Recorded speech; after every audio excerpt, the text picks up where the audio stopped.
नमस्कार, मेरा नाम है दर्पण श्रीवास्तव और आप मेरे साथ जुड़ चुके हैं आपके अपने चैनल फिल्मोनिया पर। चलिए आज के मुद्दे पर बात करते हैं।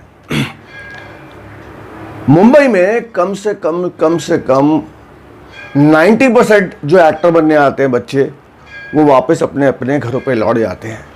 क्या कारण है, क्या रीज़न है?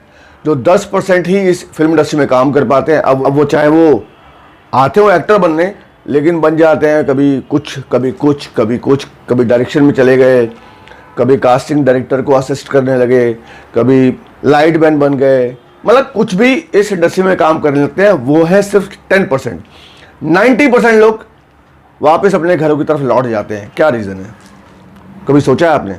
पता होता क्या है, अपने शहरों में जब आप होते हैं तो वो छोटी सी जगह होती है, कोई गांव समझ लो या कोई छोटा शहर समझ लो, वहाँ पे हर इंसान एक दूसरे को जानता है। और जब कोई आप उनके बीच में कोई ऐसा काम करते हैं जो उनके लिए बड़ा अचंभित करने वाला हो, तो वो मतलब आपको लगता है कि अब बस आपकी निकल पड़ी।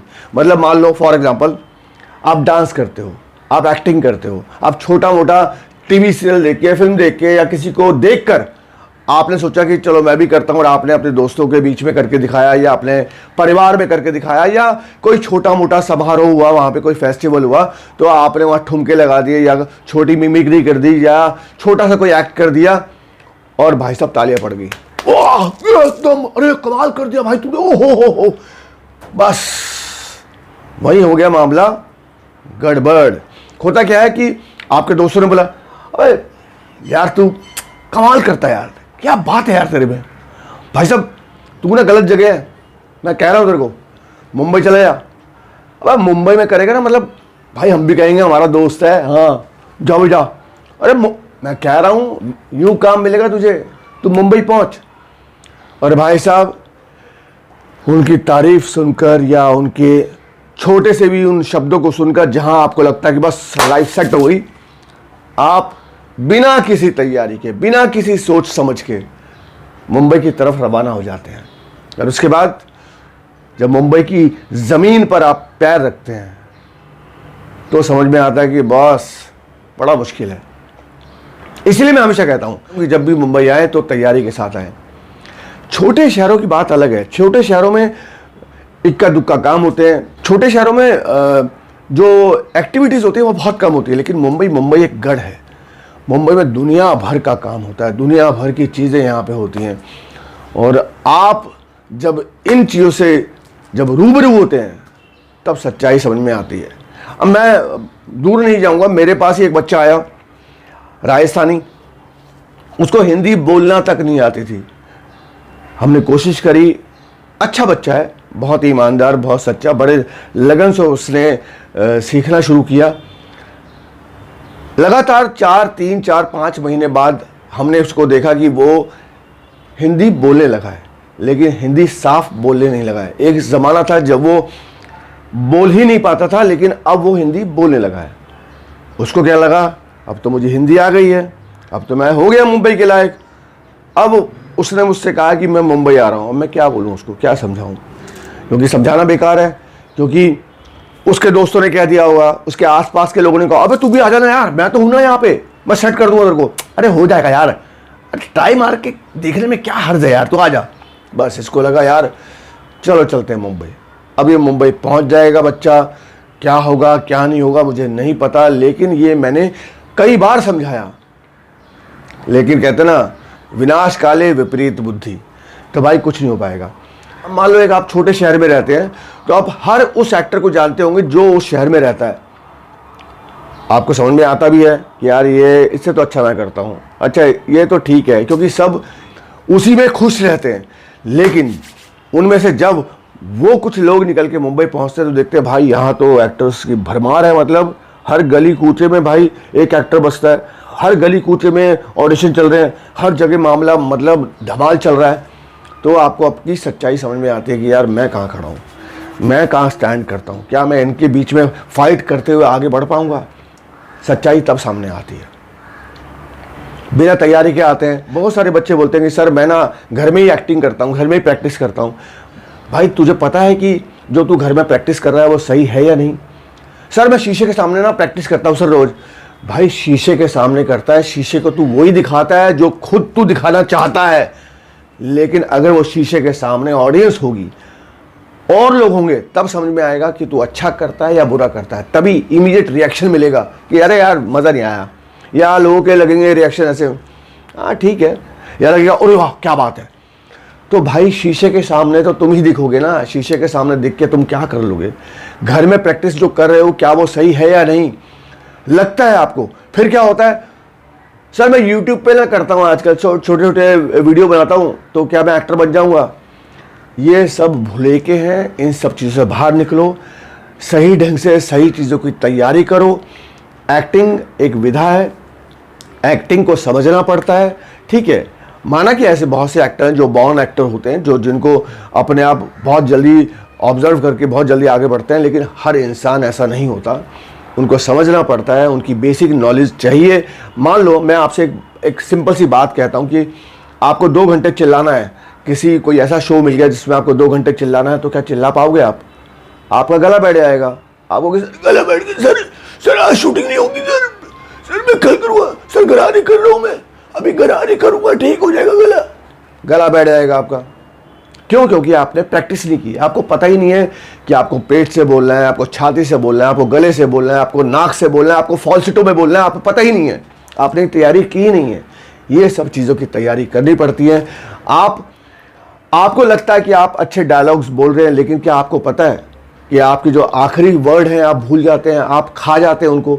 आपके आखिरी शब्द किसी भी डायलॉग के आप कई बार आप साफ नहीं बोलते हैं, वो सुनाई नहीं देते। क्यों? क्योंकि आपने प्रैक्टिस नहीं किया, आपने स्पीच पे काम नहीं किया, कभी आपने इन चीज़ों की तरफ ध्यान ही नहीं दिया। बस आपको एक्टर बनना है, आपने एक्टिंग देखी, आपने टीवी में देख लिया किसी को, या किसी को देख के लगा कि यार मैं भी बन सकता हूँ, मैं भी कर सकता हूँ, या आपको लगा यार मेरे बाजू वाले गाँव से ना एक लड़का गया था भाई, वो कमा रहा है यार, मस्त कमाता है भाई साहब आजकल, और ये उसने मेरे को फोटो भेजी भाई, वो फोटो में ना वो एक्टर उसके साथ खड़ा था भाई, ऐसे हाथ डाल के भाई बन गया वो।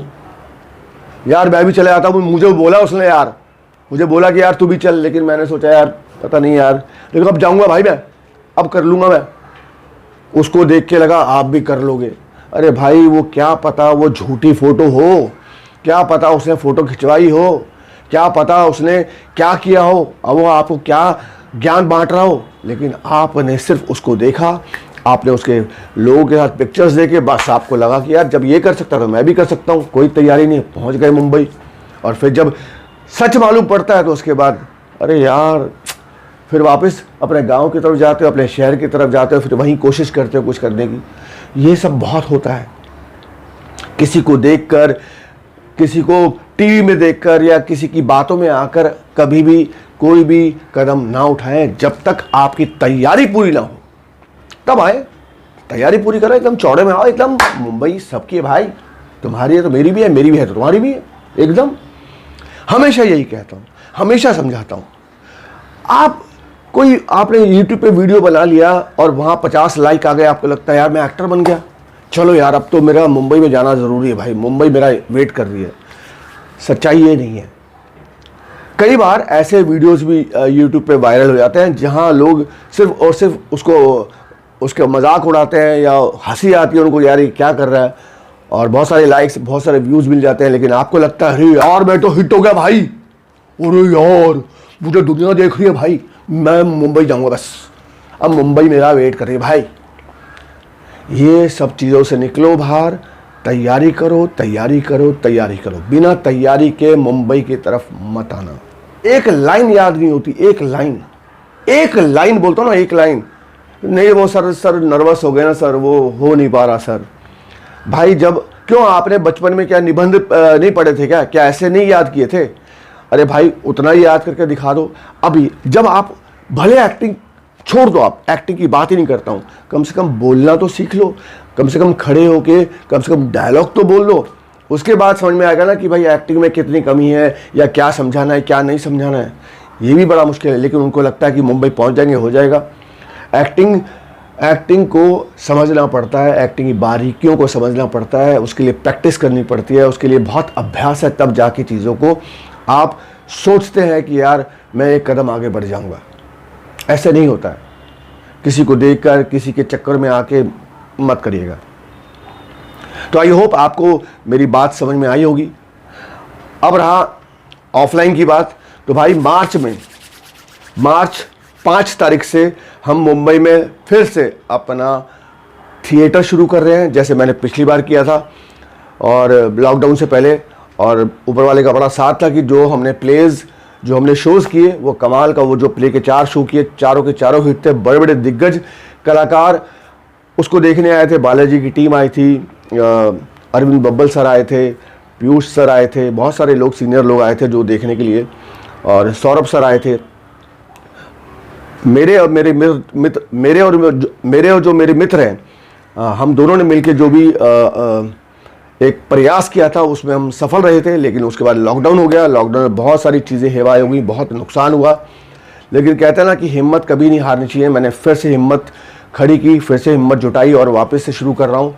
मार्च में ऑफलाइन क्लास, एक्टिंग क्लास भी कर रहे हैं, जो 100 डेज़ की होगी। 100 डेज़ की जो होगी, आई एम श्योर जब आप फीस सुनेंगे तो आपको लगेगा यार चलो ठीक है, मतलब कम से कम मुंबई के हिसाब से जो लोग मुंबई में मुंह फाड़ के पैसा मांगते हैं, कम से कम वैसा तो नहीं होगा। मैं कोशिश करूंगा। पिछली बार की भी आपको याद ही होगा कि मैंने फ़ीस कितनी रखी थी। इस बार जो थिएटर है वो हमने 1 महीने में तैयारी करके हमने प्ले कर दिया था, लेकिन इस बार हम 40 दिन ले रहे हैं। रीज़न क्योंकि जब पिछली बार बच्चे आए थे तो बहुत सारे बच्चों को एक्टिंग का ABCD भी नहीं मालूम था। तो हम वो अब 40 दिन क्लास करेंगे, पहले उनको उस लेवल तक ले आएंगे कि वो एक थिएटर को समझ सकें और थिएटर की बारीकी को समझते हुए आगे बढ़ सकें। तो शुरू कर रहा हूँ ऑफलाइन। भाई जिसको भी जुड़ना है आप जुड़ सकते हैं। बड़ी जल्दी अपडेट आएगा इंस्टाग्राम पे, फेसबुक पेज पे और यूट्यूब पे।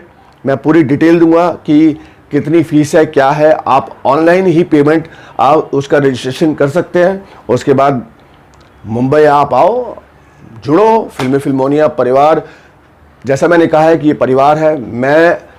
हम सब मिलजुल कर कुछ ना कुछ तो यार चौड़े में एकदम भौकाल करने वाले हैं, ये लगता है, दिल मेरा कहता है। और इसी को सोचते हुए मैंने कास्टिंग एजेंसी का भी मैंने प्लान किया है। आपको पता होगा, मैंने कई बार बताया भी कि मैंने लगातार 15 साल तक, 15 से ज़्यादा ही मैंने कास्टिंग की थी। लेकिन किसी कारणवश मैं वो कास्टिंग फिर मैंने बंद कर दी थी। कास्टिंग एज कास्टिंग डायरेक्टर मैंने अपने आप को रोक लिया था। लेकिन अब फिर से मैं कास्टिंग में उतर रहा हूँ। और डेफिनेटली जो टैलेंटेड बच्चे हैं भाई, चौड़े में बिंदास काम करेंगे, अच्छा काम करेंगे। ना तो आपको कोई फॉर्म भरना है, ना आपको कोई उसके लिए पैसे देने हैं कि भाई ऑडिशन के लिए पैसे लगते हैं, कुछ नहीं होगा। जो प्रोसेस होगा उस प्रोसेस के हिसाब से हम कास्टिंग करेंगे और आगे बढ़ेंगे। यही मेरी सोच है। बाकी जो कहेगा ऊपर वाला और जो करेगा ऊपर वाला, हम तो भाई अपना काम करते चले जाएंगे। उसके बाद देखते हैं क्या होता है। Love you all. वक्त आ गया भाई, अब सब चीज़ें नॉर्मल होती चली आ रही है, हमें भी नॉर्मल तरीके से काम करना शुरू करना पड़ेगा। तैयार है सब लोग? तैयार हैं कि नहीं बता दो यार। Love you all.